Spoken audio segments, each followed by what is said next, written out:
Hello, everybody. Welcome once again. Thank you for joining me. We're continuing after our Daily Dose series. We're meeting now every Wednesday at noon Pacific time until further notice. So thank you for joining me. The daily doses were set at 15 minutes. We'll kind of float with the series and take as little as long as we like. We'll let Spirit guide us. When we started our Daily Dose series, the main issue on the table was the coronavirus, which of course is still a big issue. And now we have this George Floyd incident that is getting a lot of attention all around the world. And, there's been violence and a reaction to violence and violence to violence. The president wants to send the troops and blah, blah, blah, blah, blah, blah. And, this is the story of the world. There's always something. And, this is the ego's story, that there's always some problem that needs to be solved. Not that we shouldn't address these problems. They're an issue that we need to face. But in the ego's world, if we could just get rid of coronavirus, everything would be all right. If we could just solve the violence around the George Floyd incident, everything would be all right. And of course, we want to solve both of those issues. But you may have noticed by now that there's always something that has to happen first before things are all right. You need to lose 20 pounds. You need to find your soulmate. You need to get rid of your soulmate. You need to get a better job. You need to move to Sedona. And all that's fine. I don't want you to stop doing any of that. But unless things are all right now, they're not going to be all right later. And the way they become all right is by shifting your level of conscious, your vibration, and your vision. It's always something. In the ego's world, there's always something. And I'm remembering Charles Dickens' A Tale of Two Cities, the very famous first line of that book. It was the best of times and it was the worst of times. And the truth is, it's always the best of times and it's always the worst of times, depending on the vision that you're using. Some of you were involved in my LEAP webinar yesterday. And I said there's really only two places in consciousness where people live. There's scarcity, and there's abundance. People's buns are dancing because they're happy. And those are two places in consciousness that we tend to vacillate and go back and forth between. And the spiritual journey is about learning more and more and more to choose abundance, because that is our true natural state. Fear and scarcity and violence have nothing to do with who we really are. They are illusions and ego manifestations that don't match our nature and our destiny. So what we want to do as many times as possible during the day is to cross that thought bridge. It's a thought bridge between scarcity and abundance. And each of us has our own way to do that. We have affirmations, we have prayers, we have meditations, we have walking in nature. So whatever it takes for you to get back into your higher consciousness is worth it. There's no one way everybody's supposed to do this. There's a way that works for you. There's a famous line from A Course in Miracles that says, "Seek not to change the world, but seek instead to change your mind about the world." The world will never be fixed.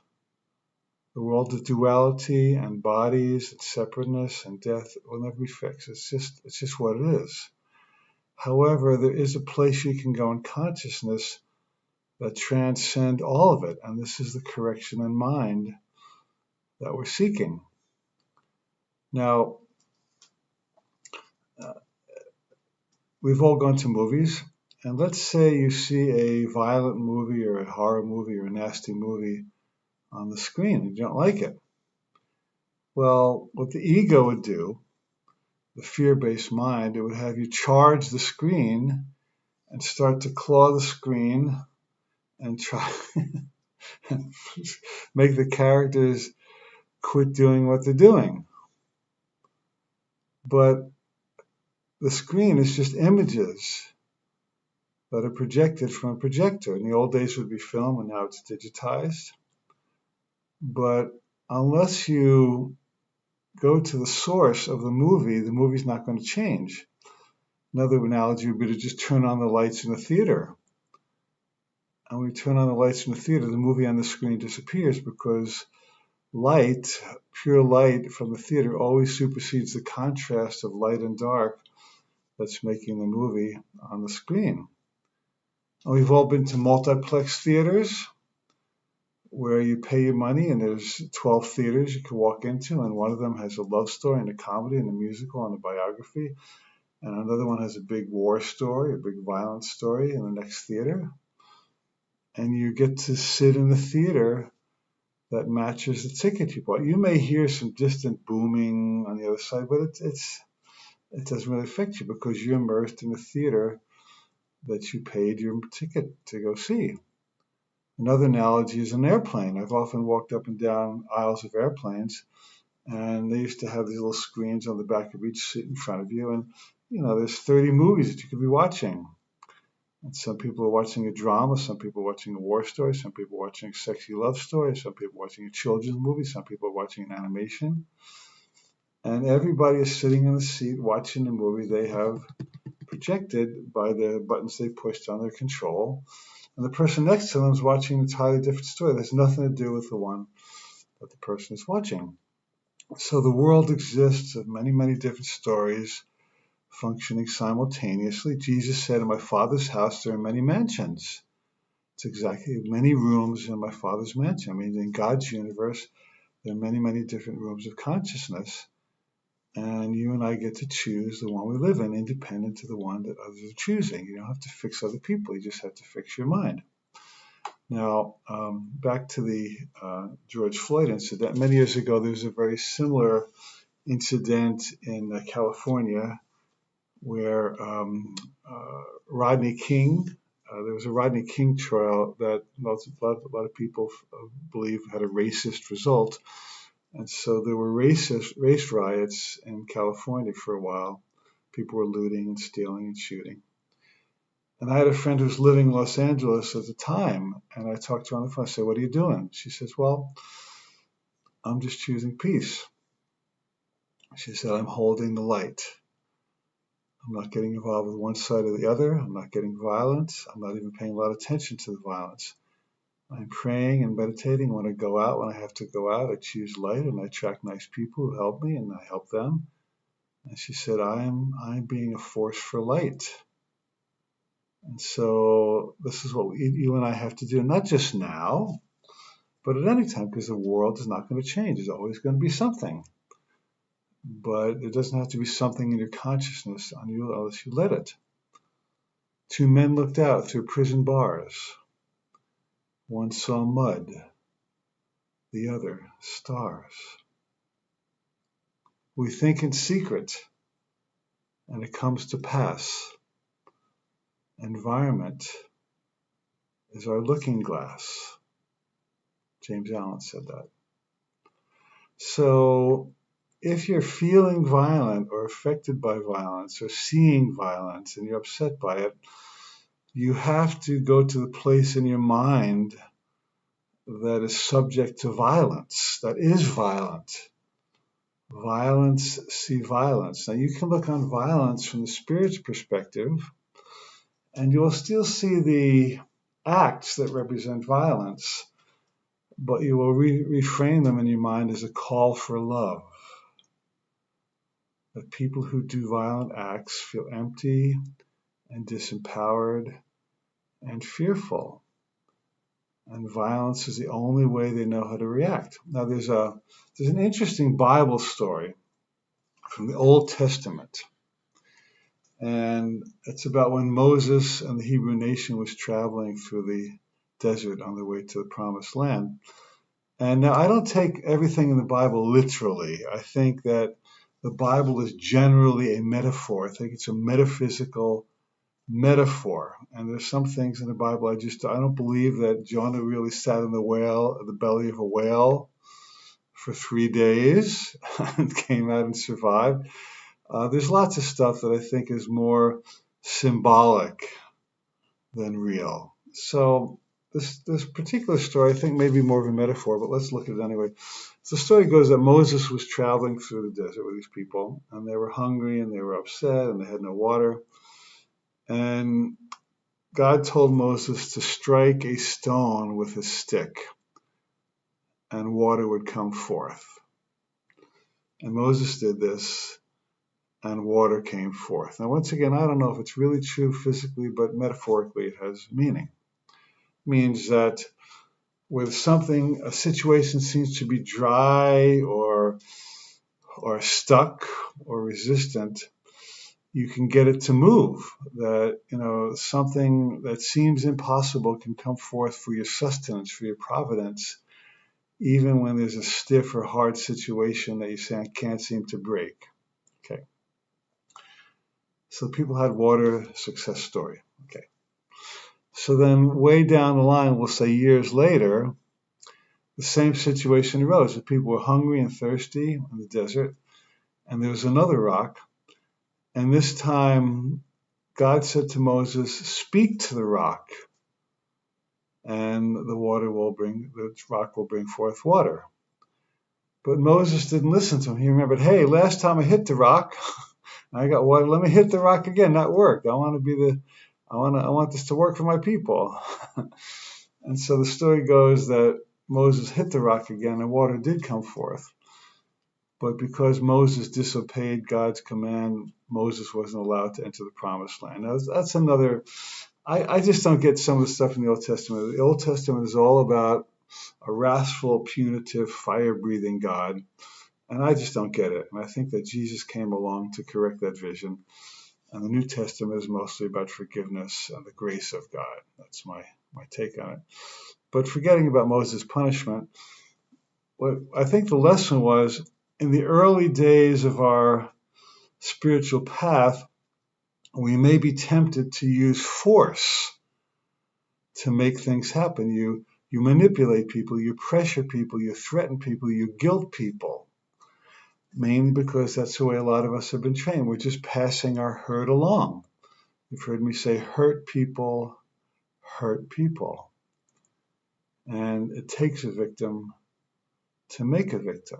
So you see how the chain of karma just goes on and on. You were punished and you were guilted and you were beaten. And so that's the only way you know. And so you go on and pass along to the next generation. Now, unless you wake up and you recognize that there's a difference between power and force. David Hawkins wrote a book about this, power versus force. And real power is not in force. Real power is in alignment. So there are people now who are protesting peacefully. They're having their signs, they're having their chants, they're marching.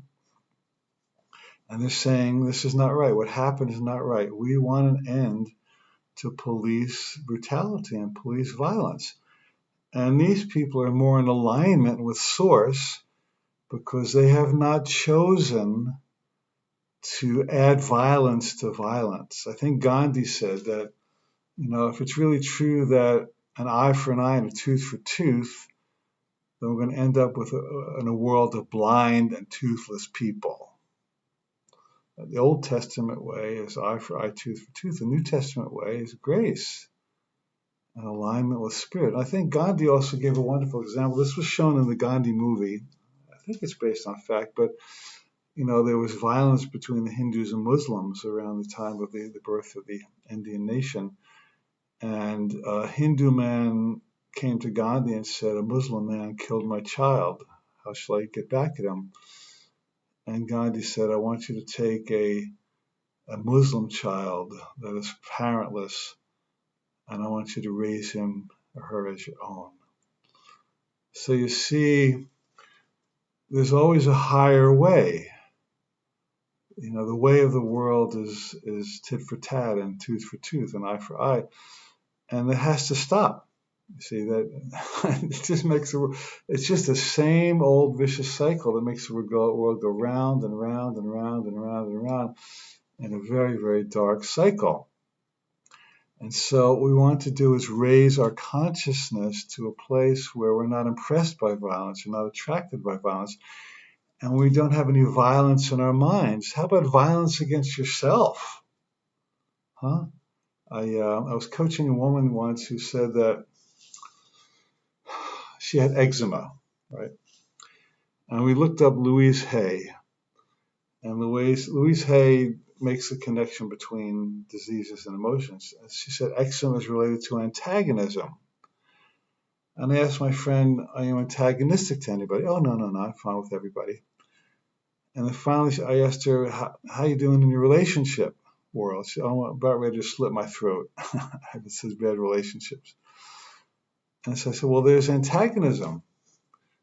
You're antagonistic against yourself. You may not be hurting anybody else, but you want to hurt yourself, or psychically or subconsciously or psychologically, you have anger against yourself. That's the same thing as hurting somebody else. So, we all harbor some violence on our mind that comes out at inappropriate times. I mean, there's no appropriate time for violence to come up, but it comes out, you squish it, and something happens, it comes out in an inappropriate incident.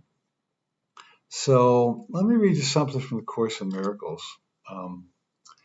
This is one of my favorite passages from the Teacher's Manual. And there's a little section called, How Will the World End? Now, lots of people saying these are the end times, Armageddon, apocalypse, people are dying, diseases are rampant. I think just about every generation thought they were the end times. They thought their scene was the worst of ever. But it's all the same. It's just the same thing goes on and on. So this is a beautiful poetic passage from the Course. How will the world end? The Course says, the world will end when its thought system has been completely reversed. The world will end in joy because it is a place of sorrow. When joy has come, the purpose of the world has gone. The world will end in peace because it is a place of war. So war begets war begets war begets war. But peace, real peace from the inside out, not just a cessation of war, but peace from the inside out signals the end of war, inner peace.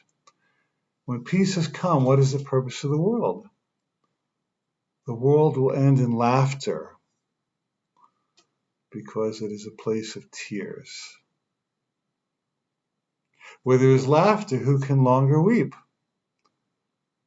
And only complete forgiveness brings all this to bless the world. Forgiveness does not mean condoning action, wrong actions. It means rising above them and seeing the higher picture coming from a deeper place. In blessing, it departs, for it will not end as it began. Who? To turn hell into heaven is the function of God's teachers. For what they teach are lessons in which heaven is reflected. And so,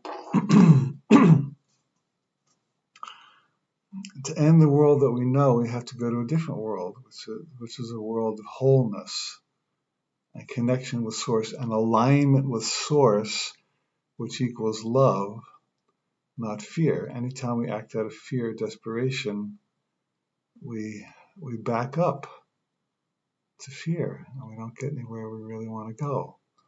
And I will add to the Course my own epilogue, that statement. The world will end in sanity because it is a place of insanity. However, you and I don't need to go there. And if you've been watching these broadcasts, and if you're watching this broadcast, and you have a spiritual path, which I think you all do in some form or another, so then you are in alignment with a higher power, which is the only way to end the violence and insanity of the world. And so the only answer to the violence you see in the news and the papers and in the world is to stay sane yourself. To stay sane yourself. One of our daily doses was called Don't apologize for being happy, because sanity equals happiness. If you're in fear or pain or attack or sorrow, you've stepped for a moment into insanity. So your happiness is your contribution to healing the George Floyd incident and healing coronavirus and healing craziness that governments do. See, you have to be a force for wholeness. And while other people feel broken and act from brokenness, you and I have to act from wholeness. And wholeness would never hurt anybody. Wholeness would never seek to inflict pain or suffering. Wholeness is satisfied unto itself. And it's so steeped in love that it would never consider doing what fear would dictate. So you may never interface with any of the riots that are happening, or you may never interface with people who are suffering from coronavirus, and I hope it all ends soon. But you have the power to live your life in alignment with your source. And if you can just have a happy day where your heart is full and you see good and you feel good and you want good for others, and where others see violence, you see a call for love. Where others see need, you see wholeness. Where others feel broken, you recognize that you're whole and they are. If you want to look through the eyes of Christ, I'm not pushing religion here, I'm saying Jesus. The Christ means illumination. It means higher vision. It means seeing as God sees. And so everything that's happening on the planet now, the violence, the disease, is all a call for us to raise our consciousness, to go into prayer, to go into meditation, to go into higher vision. That's all it is. It's all for us to step into our right mind. It's a call to move from the worst of times to the best of times. And if you can live your best of times, I promise you, you will help elevate and extricate others from the worst of times and help them live their best of times as well. Okay, well, I think that's good for today. Sure, I'm glad we got to meet again. Thank you for joining me, and we'll see you again next Wednesday for another weekly wave of good things. Have a great week.